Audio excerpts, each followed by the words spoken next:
This is my own no hackle done, designed for tough fish in a flat water situation. It's reasonably easy to tie and it floats very well for a no hackle.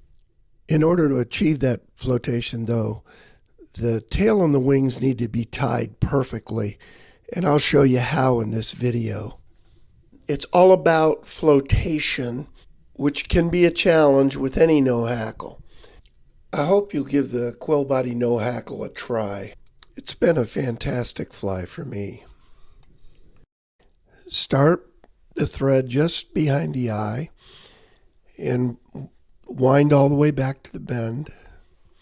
And leave the tag end of the thread long. It'll help us split the tails later.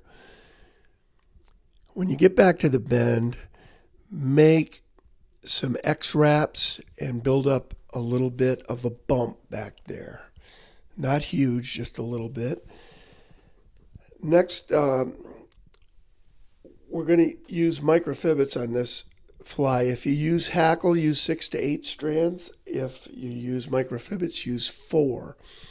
Measure them to about hook length. And just roll them up on the top of the shank. If they don't roll up, coax them with the right hand. Wind halfway back to the bend, and now split the fibers by taking the thread forward and down on your side of the hook. Bind it down, heading back towards the bump, the thread bump, holding the far set of fibers while you do this. Make sure that the thread torque doesn't take them down. It will naturally bring the near fibers up, and you'll get a very good split this way. Some side-to-side pressure right at the tail will help a great deal. Take the thread now. I've got some butts here I'll trim. Take the thread all the way up to the eye and go all the way to the eye. It's not a catskill fly, and go back 6 or 7 turns on a size 16 hook. We're going to need 2 light done CDC feathers held back to back with their tips flared out. What I like to do is get just a half a turn around the hook, grab both the tips and the butts, pull up just a little bit, and then pull up on the bobbin. This will place them exactly where you want them, right on top of the hook. At this point, I like to make just 3 cuts down the shank to form a bit of a taper as I bind the butts down, going back to the bend. And I see I've got one of my tails trapped. I'll untrap it here. Now this is one of the D's quills, PMD D's quills. Just bind it down, starting with the tip. I've cut some of the finer tip off already on this. Just catch it with the thread underneath the hook and bind down forward towards the wing.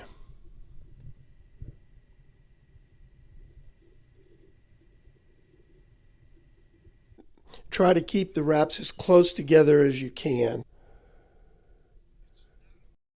It's not always really easy to do.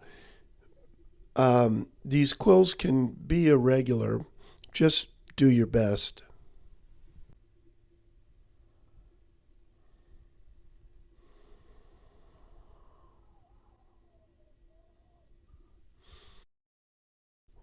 When you get almost up to the wings, the CDC feathers,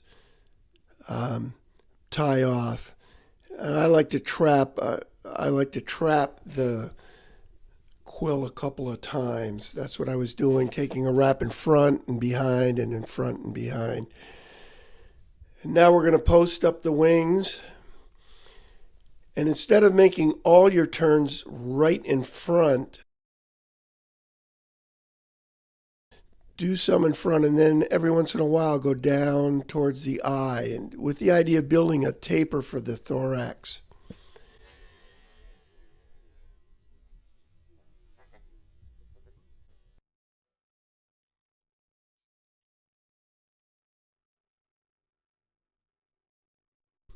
Right here, I'm going to separate out these wings and to get them back to the feathers that I started with.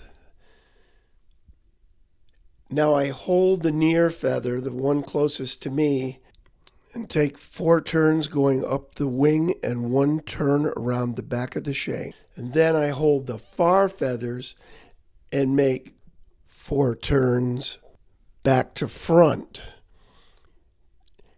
with the idea that I'm just working on one wing at a time. In the beginning, I'm working on the near wing, then I'm working on the far wing.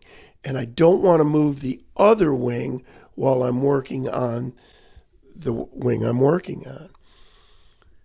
As you're holding a wing in place to work on it, hold it exactly where you'd like it to be when the fly is done. That'll really help. Here's a close-up of the wraps separating the wings. We're going to do some dubbing now, and I like a loose, airy dubbing that traps a lot of air. Doesn't matter what you use. Some dubbings, superfine in particular, is not good for this fly. It compacts a little too much and doesn't float the fly nearly as well as looser dubbings that trap air. And it's all about flotation with this fly. And here I'm going to go almost all the way down to the eye so that I can wrap back up as I hold the wings back.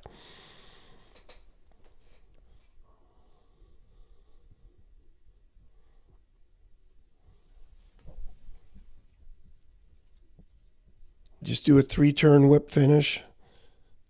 You can do more if you like. 3 turns has always worked well for me. Cut it off with your scissors. And we'll have a look at the fly all the way around. There you have the quill body, no hackle done, PMD. I've also done it in a sulphur, which is very successful in the East, Penns Creek in particular, and also Baetis and Cornuta. All the versions work great.